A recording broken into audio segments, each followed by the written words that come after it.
The movie starts by depicting a small town called San Miguel near the Mexico-United States border. One day, a stranger we will call Joe arrives in San Miguel after a long ride on his horse. Joe stops for a break and drinks water from a well. While resting, he sees a young boy trying to get into a house, but a group of men inside quickly drive the boy away.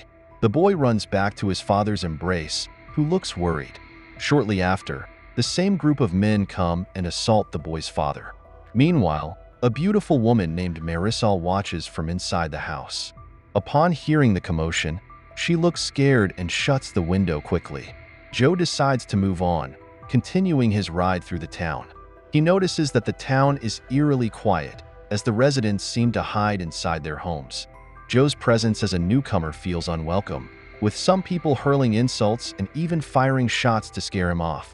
Joe arrives at a small inn run by an old man named Svino. Despite knowing Joe has no money, Svino offers him food, drink, and a place to stay.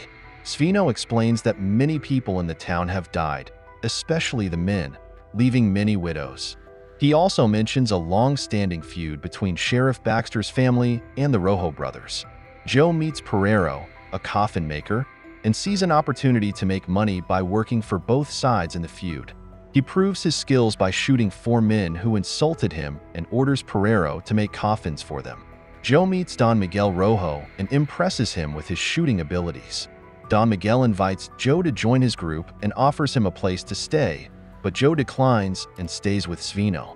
Joe and Svino observe a group of Mexican soldiers preparing to trade gold for weapons with the U.S. military.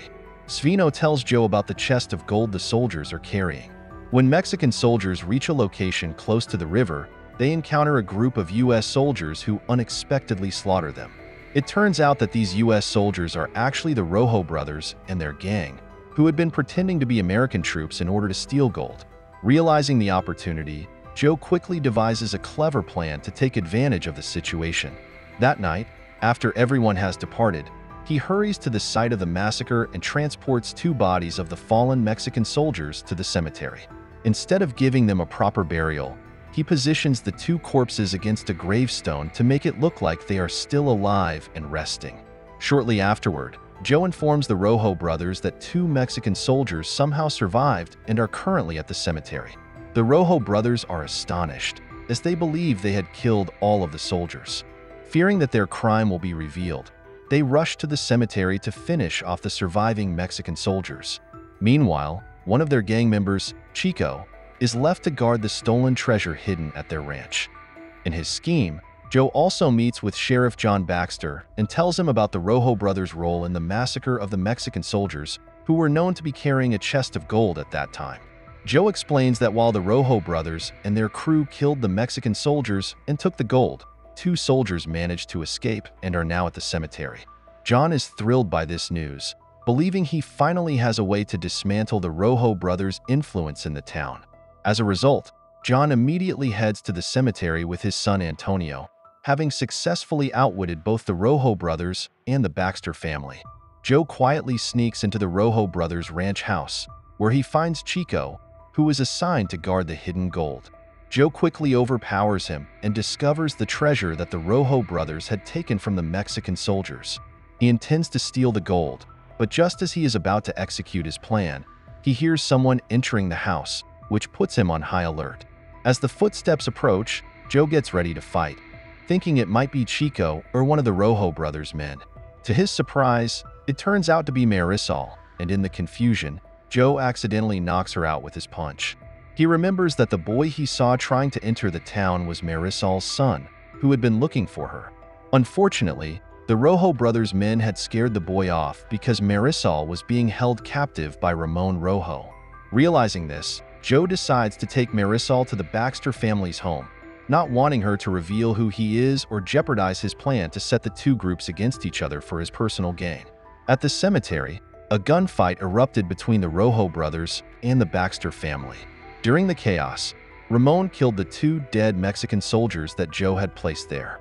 While his brothers were deep in battle with the Baxters, the Rojo brothers had the upper hand and captured Antonio, taking him hostage.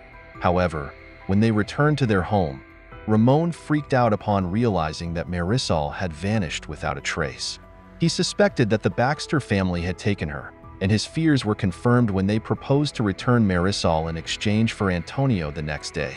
The two rival groups agreed to meet in town for the hostage handover, with the entire community watching. At that moment, Marisol's son, Juanito, and her husband, Julio, approached her, intending to rescue her. Seeing this, Ramon ordered his men to kill Julio, but Silvanito and Joe intervened, not wanting Juanito to witness his father's death. Joe then told Marisol to go back to Ramon and instructed Julio to take their son and leave immediately. Meanwhile, Joe had learned from Svino that Marisol had been taken hostage because Ramon accused Julio of cheating during a card game that same night. Later on, the Rojo brothers invited Joe to join them in celebrating their success over drinks. Though Joe felt sympathy for Marisol, he secretly plotted to rescue her. He feigned drunkenness and was taken to a room to rest. Once Ramon's men left, Joe quietly slipped out, eliminated the guards, and freed Marisol. To create the illusion that the Baxter family had attacked, Joe then destroyed the place where Marisol had been held. Shortly after, he brought her to meet Julio and their son, giving them money and advising them to leave town for their safety. Meanwhile, the Rojo brothers eventually found out that Joe had rescued Marisol, and they were furious about his betrayal. They captured him and tortured him in hopes of extracting information about Marisol's whereabouts. However, Joe remained tight-lipped, so they locked him away in a warehouse. Before long, Chico and one of the guards came to check on Joe, and to their shock, a barrel of liquor came barreling toward them. They couldn't move out of the way in time, and the barrel crashed into them, killing them instantly. Meanwhile, weakened Joe crawled out of the room, trying to find a way to escape.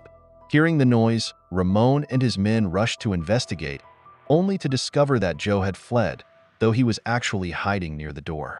Once they all entered the room, Joe ignited a fire to engulf the space. Unfortunately, Ramon and his men escaped, but the flames spread rapidly.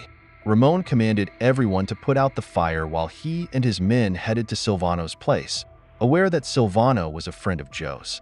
While Joe was eavesdropping on their conversation from beneath the wooden floor, he attempted to alert Silvano, but he was too late. Ramon and his gang had already shown up. They wasted no time interrogating Silvano, even resorting to brutal torture to extract information about Joe's whereabouts. Despite the severe beating, Silvano, who had no idea where Joe was hiding, opted to stay quiet. Joe, watching helplessly and filled with rage, felt he couldn't save Silvano in his weakened state. With no other options, Joe approached Pereiro and asked the old man to hide him in a coffin before moving him elsewhere.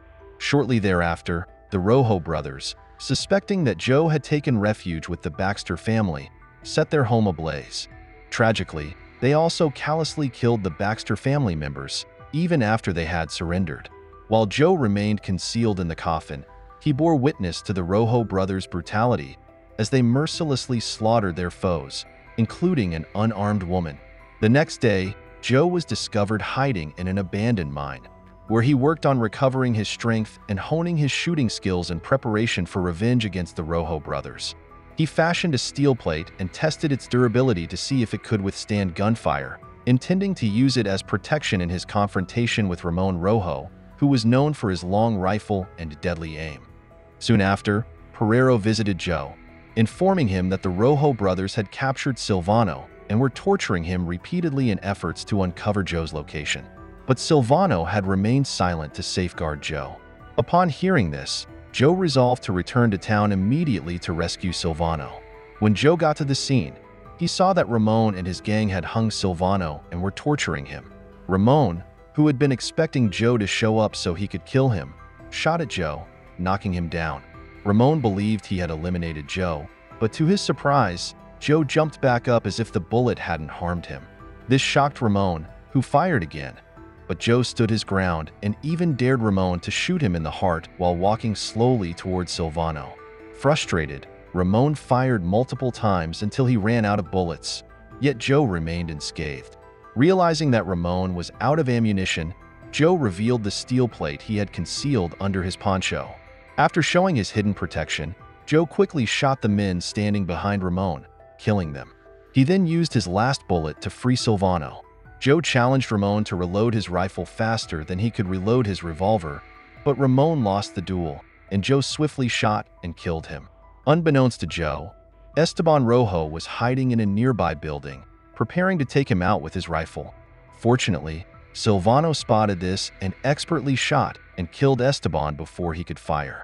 The film concludes with Joe saying goodbye to Silvano, mounting his horse, and leaving San Miguel, which has now turned into a peaceful small town.